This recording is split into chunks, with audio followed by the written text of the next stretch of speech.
What's up, interview hackers? Sam here from bytebybyte.com, and in this video I want to give you 3 specific strategies that you can use to solve coding interview questions faster when you're in your interview.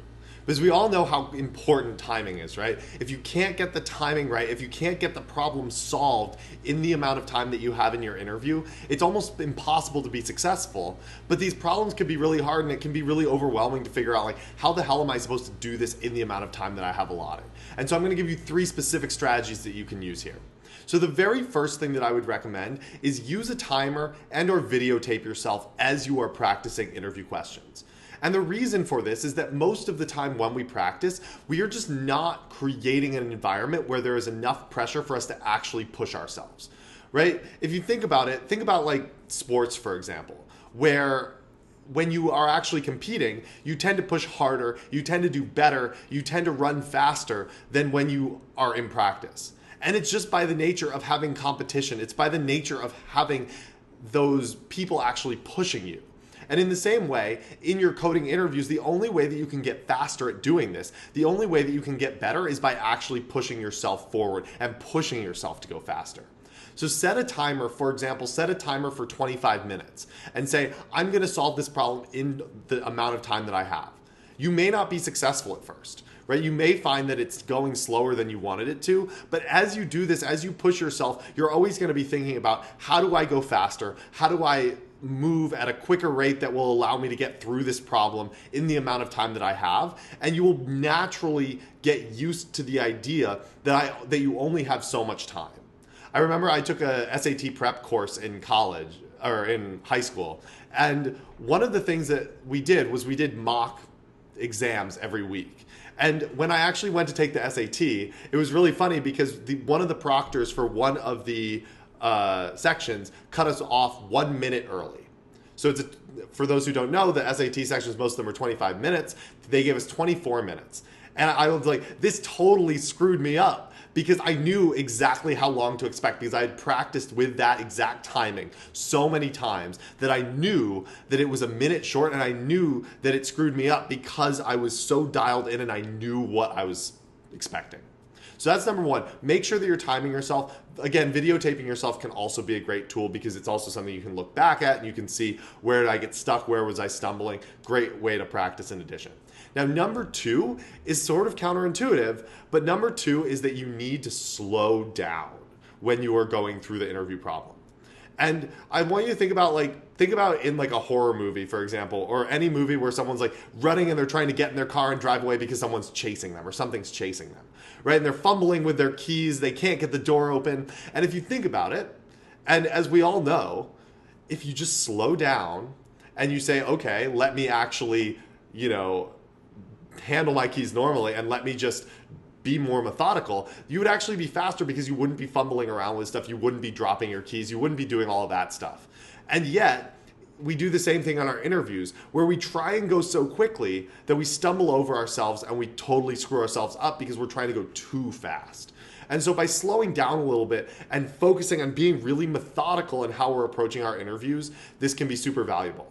So something that I saw, I was doing a mock interview with someone the other day, and one of the things that I noticed was that she started the problem and she didn't take the time to think through the whole problem before she got started. So rather than thinking through the whole problem, she jumped right in to start coding. She sort of took this as a linear approach, right? She said, I'm not gonna waste time figuring out the whole solution beforehand. I'm just gonna jump in and I'll figure it out as I go. Now, in theory, that can work, but what happened in this case was that she didn't take the time to think through the full solution, and so the way that she decided to approach the problem actually ended up not working.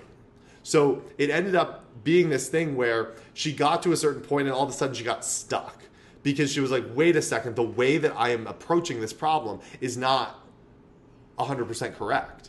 And so now she had to go back and she had to fix what she'd already done. And she had to make all these corrections, and that wasted so much time because she had spent time doing essentially the wrong thing.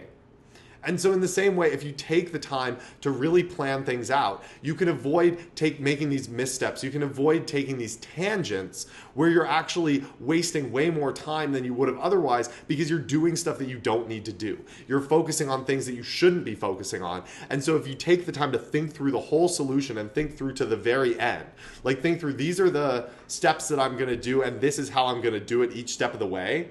That takes more time, but it's going to allow you to be much more intentional when you actually start coding and code up the right thing. So that number one, again, time yourself. Number two, slow down. And number three, I want you to think about modularizing your code. Because this is a tool that we can use and we should use in interviews in general because it helps our brain to wrap itself around the problems better. But if you can be more intentional about modularizing and saying, how could I break this down into multiple functions? That can save us a huge amount of time. Because what it allows us to do is it allows us to say, let me define, this problem is basically made up of 3 or 4 relatively simple functions. Let me define those functions, and then I'm going to start filling the functions in and use as much time as I have to fill in as many of the functions as I can. And so what you'll find with this is that you may have a function that is fairly trivial. And so if you have limited time, you don't need to do that other function. You don't need to write the code for, finding the middle element of a linked list. If there are more complicated parts, your interviewer will probably assume that if you could figure out how to reverse a linked list, or you could figure out how to, interleave 2 linked lists, you could probably figure out where the middle of a linked list is. And so now you've saved yourself the time of having to implement this other function for the time being, at least. You can go implement the more complicated stuff. It's demonstrating to your interviewer that you know what you're doing. And then if you have extra time, you can come back to those other functions. And you basically can write your code in this modular way where you show I'm going to call this function, then this function, then this function, then this function, and implement pieces of the code. And it makes it possible for you to be successful in your interview without actually writing all the code. And that's the really clever part here. So if you can take the time to modularize, it can get you a really, really long way. And so with that, that's all I got for you guys today. Those were my 3 tips. Again, use a timer and actually practice solving these interview questions under time pressure. Because if you don't practice it, you're never going to get better at it. Number 2, make sure that you slow down and really focus on the right things, because if you focus on doing the right things and avoid doing the wrong things, you save 10 times more time than if you do the wrong thing really fast. Right? No matter how fast you do the wrong thing, it's still going to take longer than if you just do the right thing to begin with.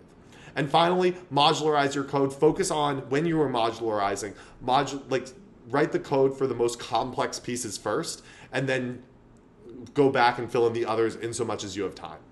Okay, so that's all I got for you today. Again, if you enjoyed this video, we have our free 50 coding interview questions guide, and we are also doing we're going to be announcing a cool workshop that we're doing next week. So you're going to want to make sure that you are subscribed to our email list so that you can get the notifications about that. So make sure that you go and sign up for our free 50 coding interview questions guide.